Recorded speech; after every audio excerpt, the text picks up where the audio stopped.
What's up, guys? Alex here. AJNashville.com here with Mr. Luis. How you What's feeling? up? How you I'm feeling today? feeling good. It's gloomy outside, so feeling good is a good thing when it's shitty outside, right? Oh, yeah, So, definitely. and actually, that's what we're going to talk about today. So, Thanksgiving's around the corner. It's been a long week, kind of. Things have slowed down a little bit because I think we have our Been a eye long, on the slow prize. week. Yeah, but our eyes been on the prize, which is Thanksgiving, spending some additional time with the family, getting a chance to kind of step away from the office, which, we have fun here, but it's always good to get away and kind of regroup and re-energize and come back and get back into it, get back into the mess of things. So, but today, one thing that we want to talk about is kind of how other people's attitudes can sometimes have an impact on our own attitudes, and how other people, just being around them can typically influence what it is we may say or think at the time. There's a lot of scenarios where you may walk into a situation and be in a great mood, and all of a sudden somebody's negativity rubs off on you, and that great mood is suddenly gone. So when we talk about it, we talk about obviously that influence that the people have and who you surround yourself with. Getting home from work. Are you able to get it home from work and are you listening to other people complain about their problems? Or are you able to get home from work and kind of exhale and go back into things?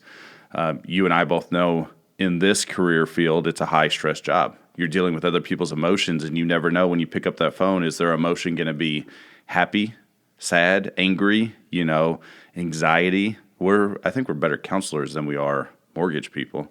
I would say so.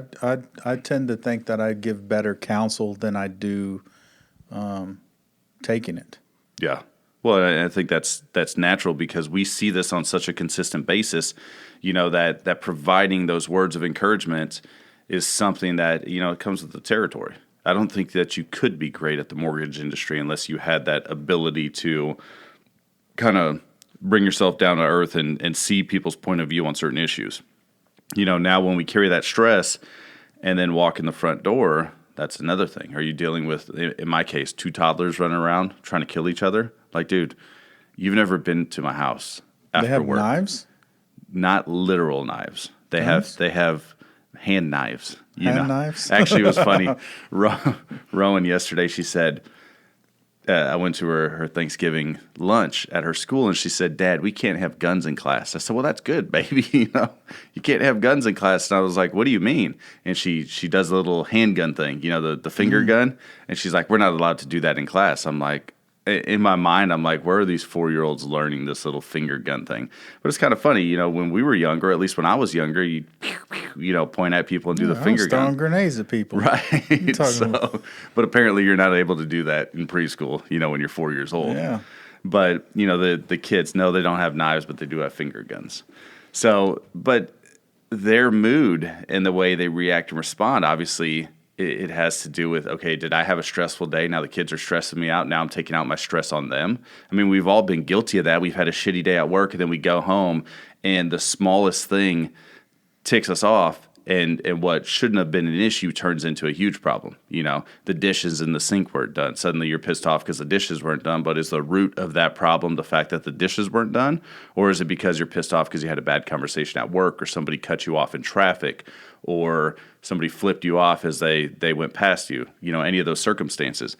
And that's what I talk about being able to kind of disengage from that, but also put yourself in a position where you're able to kind of regroup with positive mindset, because if you go home and you've had a shitty day and then you hear about somebody else's shitty day, now you have 2 shitty days together.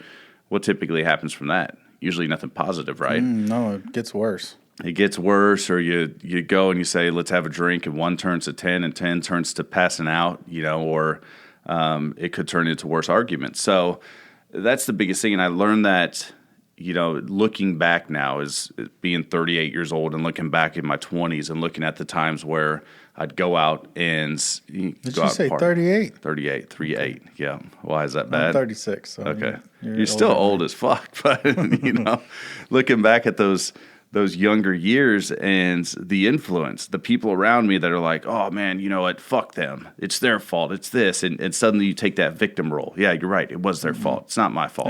It's easy to play the victim. It is. It's very easy. And that's something typical that we do. If we're driving down the road and someone cuts us off, it's like, well, we're pissed off and we're the victim and this is all on them and they should have never done that, when that may not be the circumstance. Some self-analyzation is something that is hard to do sometimes, but it's necessary. And looking back at my younger years, that's something I didn't do. And I typically call that, and people on this podcast have heard me call that, an internal investigation, where you look at what it is that you did that played a role in this problem, and then you take ownership of that issue. Right. You learn from that issue. You apologize if you have to. I was talking to a client / really good friend of ours and mine we've been friends with this lady for years, and she's going through a stressful situation, and we both kind of got heated up in the conversation. And it had nothing to do with anger towards each other. It was frustration in the conversation, but it took a minute to disengage and say, you know what? She's right. I was frustrated. And so now I owe her an apology. And that's very difficult to do. One of the hardest things as human beings we have to do is take ownership and then apologize. A sincere apology, not a bullshit. Yeah, a real one. Yeah, when your kids are like, apologize to your brother for pushing them. You're like, sorry, and you don't mean any of it. The thing that you need to do is it doesn't happen again. Right. You can apologize over and over and over again, but if it continues the repetition, it doesn't mean anything. Exactly. And once again, we talk about detaching from something emotionally. That's difficult to do. That in itself, being able to remove the emotion out of a decision that you've made, it's hard. It takes a lot of learning. It's one thing, I learned this from going to the muster with Jocko. Not with him. I wasn't there like him and I went together, but he was there and I was hands. There. I would hold his hand. Yeah, I'd hold his hands and I'd be like, is that good, Jocko? But no. I wouldn't. What is good to you? What is good? Yeah. Are you an over or under type guy? So, but, that's one of the things that he talks about is detaching from emotional decisions and decisions where you're going to get yourself in a situation where the outcome's going to be bad. And there's some times, and this is going to sound ridiculous, but there's some times where I have to mentally tell myself, all right, detach from this. And it's literally, okay, de-escalate, calm down, and just back up and take a second, inhale, exhale, and then make a decision, And I have to do that with my kids sometimes. Sometimes I'm frustrated and my kids are doing something, and what they're doing isn't necessarily my problem. It's not what's pissing me off. It's what they're doing, and they happen to be at the wrong place at the wrong time, and I have to back up and say, what they're doing isn't what I'm upset about. I'm upset because they're making loud noises or this, that, or another, but that's not why I should yell at them or why I should engage with them the way I do. You should go make loud noises with them. Oh, I do sometimes. Or break out the Nerf guns and go to town. You don't even. I got shot in the eye the other day with a Nerf gun. I'm getting off the couch. I bend over to get up, and Rowan, pow, shoots me. She was from me to this computer screen, less than an arm's length, right in the eye. No. And I've had multiple eye surgeries, and I'm like, I'm blind now. That was my first thought because I saw it hit just right in the side of my eye. But, at the end of the day, just like I tell my kids, and it's funny because now Rowan especially repeats this, accidents happen, just be more careful next time. She didn't intentionally shoot me in the eye. I could have turned around and lashed out on her and, oh, you shot me in the eye, you blah, blah, blah, whatever. But accidents happen. Mm-hmm. She didn't do it on purpose. And so I was able to detach and realize I wasn't quite blind yet, even though I'm 38 years old. And, it was an accident. I got you, bro. Don't worry. Right. I'll drive your Beamer to work for you. Someone's got to type in the applications and everything that we take. So speaking of that, as you know, we're doing this thing right now for the Team Annie Rose Foundation and Vanderbilt Children's Hospital where we're collecting Play-Doh to take for the. Do you know what this thing's all about? I know you've seen the Play-Doh come in, but basically, I didn't know what it's about. We went over it. Yeah, so the listeners don't. What you have is you have children that are going through certain types of therapy and things like that, and this Play-Doh provides them the ability to engage in some of that therapy. Well, Vanderbilt Children's Hospital is limited on funding, and so sometimes those things get cut. So every year what the Team Annie Rose Foundation does is they do a Play-Doh drive.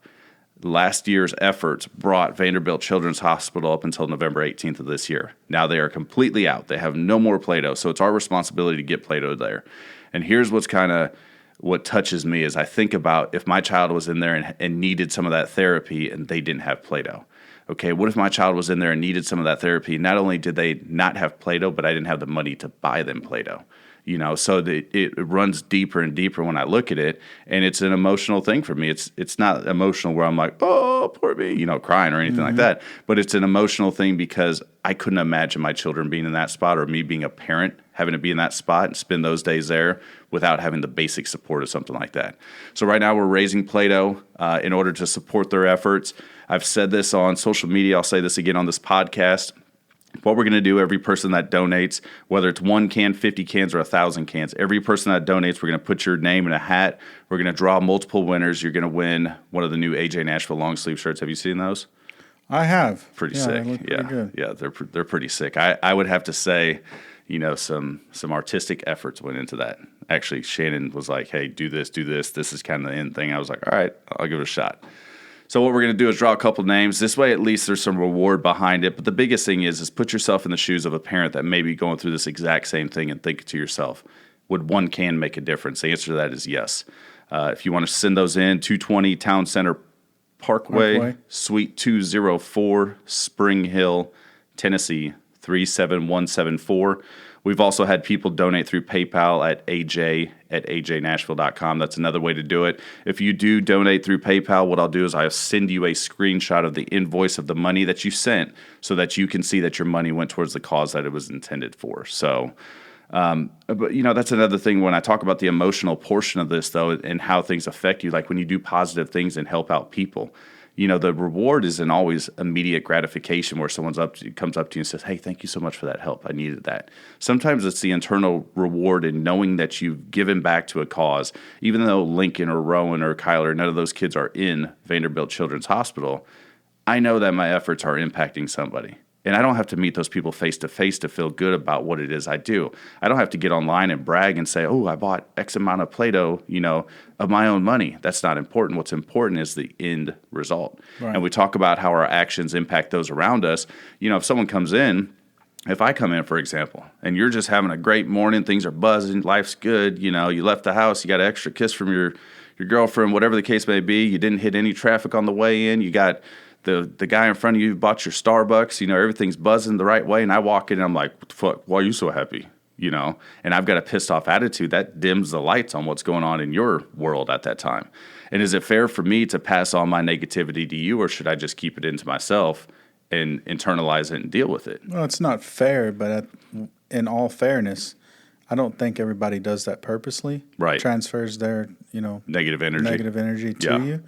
But I think it's natural for us to lash out against the people that are closest to us. Right. And I agree with you 100%. The thing is being able to control that, Right. Walking in and saying, bro, I'm having a bad day. Give me a little bit of time, and you just saying, all right, and go on about with your butterflies and everything else and enjoy your day.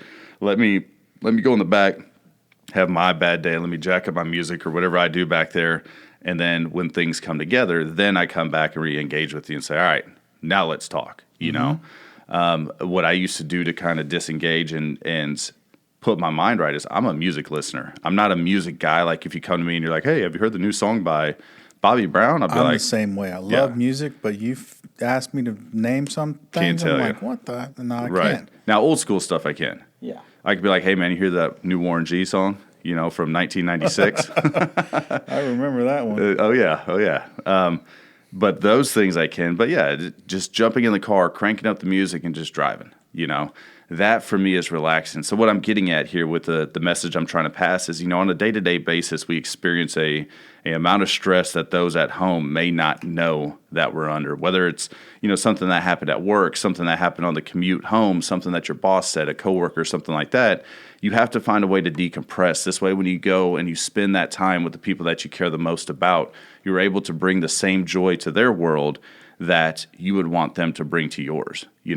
Yesterday when I took off for that Thanksgiving lunch with my kids, I was debating whether I was going to go or not. And then I thought to myself, I'm like, you know what? I didn't even know you went to a Thanksgiving lunch. Yeah, it was a little lunch thing. That's because I was zooming out the door because I was literally debating. And then it hit me. I'm like, nothing's more important than my children to me. So for me to go spend 30 minutes to eat with them was huge. What made it bigger, and here's what we talk about where other people's attitude affect ours. When Rowan looked at me and said, Daddy, I knew you'd come, like that hit me like a ton of bricks. I'm like, if I wouldn't have came, I'm a piece of shit, and Pretty much. right, exactly. But that's disengage from the business. Take a 30-minute, in this case, because it takes a little bit of time to get back and forth to Franklin, take an hour and a half, disengage, go spend. I mean, the kids are what I do this for, and so spending that time with them was worth it. But when she said that, my whole day, there wasn't a thing you could tell me. You could have flipped me off 15 times on the way in, and I'd been like, okay. Laughed. You got a middle finger. It looks cool, kind of. Controlled his attitude there for a second. Right. So, but no, once again, check your attitude. Make sure that you're not passing negativity on to other people. Make sure that the people that you surround yourself, if you find yourself constantly in a slump, maybe it's time to move playgrounds and figure out some different people to communicate with. Maybe it's time to, you hear it all the time, and listen to positive and motivating and self-help type things on YouTube or books or whatever. And that's just to keep a positive mindset going consistently on a day-to-day basis.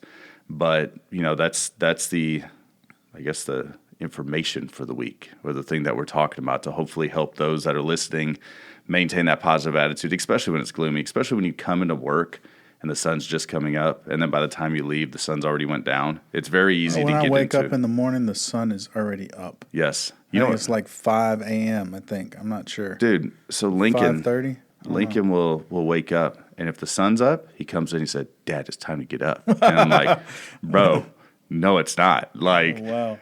I'm ready to get up, but I don't want you to be up, because my whole point is, let me take a shower, get ready, and bolt out the door before you get ready to do everything for the day. I help my kids get ready for school, but there's some days where they don't go to school, and I'm able to get out and get to the office a little bit earlier than normal. Like, I was at the office early yesterday. You know where I ended up? Post office. I didn't realize they didn't open until 8:30. Standing out there just waiting for the post office to open. Wow. I'm like, this is ridiculous. So, but yeah, have a positive effect on somebody's attitude, especially when weather is like it is currently. People get depressed. People, they may not have the capacity to deal with your weight, especially when you talk about loss of loved ones during the holiday season. That's a burden that a lot of us carry heavily with us. And so just pass on as much positivity that you can. Inhale, exhale, disengage with the situation, and try to make the best of it. Try to make a positive situation, or at least find the light in whatever it is that's negative happening in your life. Any closing, No, I agree with you. Pass on some positivity. Right. Especially during the holiday season, because that's when a lot of people are like emotionally disturbed. Absolutely. So also big thanks to our sponsors, Built by Design Company here in Spring Hill, Tennessee. If you're looking for some awesome woodwork, I think he does more than just work wood, but he works wood well. He works at wood very well. Brandon's a well woodworker.